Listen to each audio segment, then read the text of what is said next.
I think there's an inherent risk of like, is it going to work out or not? Which to me is kind of crazy, right? Like, I think it's easier to say somebody went to school and they studied business and they took some sales classes, so they have a background. That's not a background. And in fact, it's actually not even good, because most of the things that you learn in school, you get to your job and they're like, all right, everything you learned, forget about it. You know what I'm saying? Forget about it. Like, it just generalized everything you're going to do. And I'll ask you, Jamie, you went to school, right? You went to university. How many of the things that did you learn in university are you actually applying in your daily life? No, it's not many. Like, not many. But the only thing I'll say is that is I did design. I drew. That was my background, was art and design, right? But now I work in a highly tactical sort of role. So I do get to do the creative stuff, but there's all that other stuff that I'm not qualified to do. Right. That you excel at.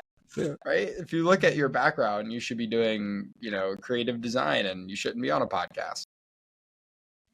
Right. Yeah. I should be in a studio getting briefs, being told what to do and delivering assets on time. Right. Exactly. And so when you look at it, it's like, there's a sense of security is what it is. There's a sense of security. People don't like to take risk, especially when there's something on the line for them. Somebody is less likely to take risk if, when things go bad, they are going to reap the, not the benefits per se, in a sense of like, it's obviously went bad, so they're going to reap the repercussion of it, right? They're going to probably get told, like, are you really a qualified manager? Because you just hired this person and it was the worst thing we ever did. But look, you're going to fail, right? You're going to fail. You are. Everybody is going to at some point in their life, whether they're the most successful person or not. Like Jeff Bezos, the man failed 1,000 times before he created Amazon, right? But when you think about why people are so hesitant, it's just because they personally have never lived your life, right? They personally don't know your experiences. I don't think it's as like personal, like vendetta, in a sense of like, some people are like, oh, they hate to hire out of the box, like, people that are out of the box. I don't think that's ever really the case. I just think that people struggle to truly understand what value you are going to bring by looking at a resume.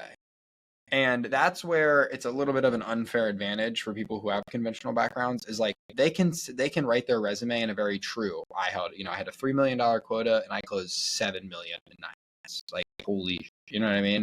This guy's got his head on straight. But for me, it was like, I never held a quota. I never ran a sales call. I never sent sales emails, right?